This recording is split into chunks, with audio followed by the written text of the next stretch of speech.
وما جعل ازواجکم اللائی تظاہرون منہن امہاتکم، اور اللہ نے نہیں کیا تمہاری بیویوں کو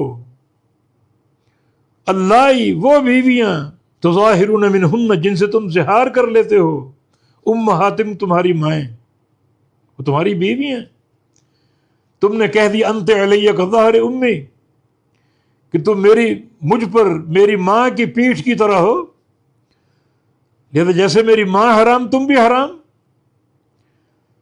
یہ کیسے ہو سکتا ہے ایک ہی خاتون بیوی بھی اور ماں بھی بن جائے؟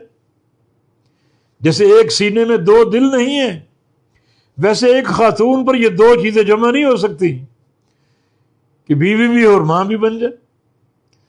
جن سے تم زہار کر لیتے ہو، زہار کا معنی یہ ظہر ان سے ماخوذ ہے، پیٹھ کے معنی میں، یعنی شوہر کا بیوی سے کہنا انت علیہ کظہر امی، کہ تم مجھ پر میری ماں کی پیٹھ کی طرح ہو۔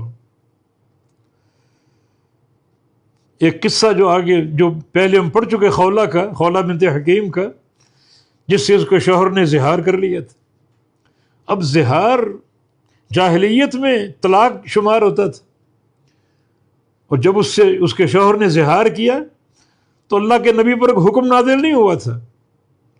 صبح صبح پہنچ گئی نبی علیہ السلام کے سامنے کہ میرے شوہر نے مجھ سے زہار کر لیا، تو آپ نے فرمایا میں کیا کر سکتا ہوں؟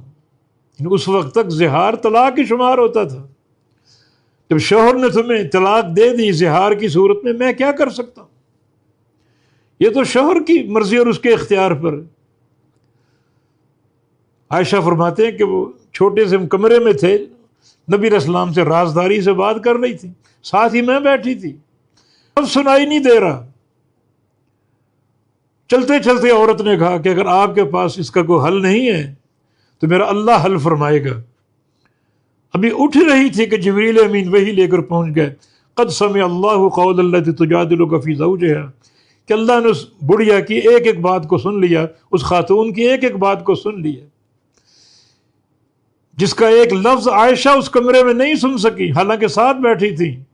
اللہ نے عرش معلیٰ پر سب سے اوپر اس خاتون کی ایک ایک بات کو سن لیا۔ پھر اس کا حکم جو آپ پڑھ چکے، یعنی فدیہ ادا کرنا پڑے گا، اس کا کفارہ ادا کرنا پڑے گا، اور کفارہ ادا کر کے وہ بیوی دوبارہ آپ کے ہاں بس سکتی ہے، وہ آپ کی بیوی ہے، اور اس کو حلال کرنے کے لیے کفارہ دو۔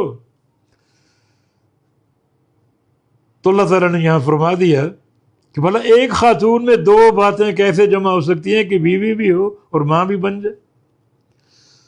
جیسے ایک سینے میں دو دل جمع نہیں ہو سکتے، اس طرح ایک خاتون پر دو باتیں جمع نہیں ہو سکتی کہ بیوی بھی ہو اور ماں بھی بن جائے۔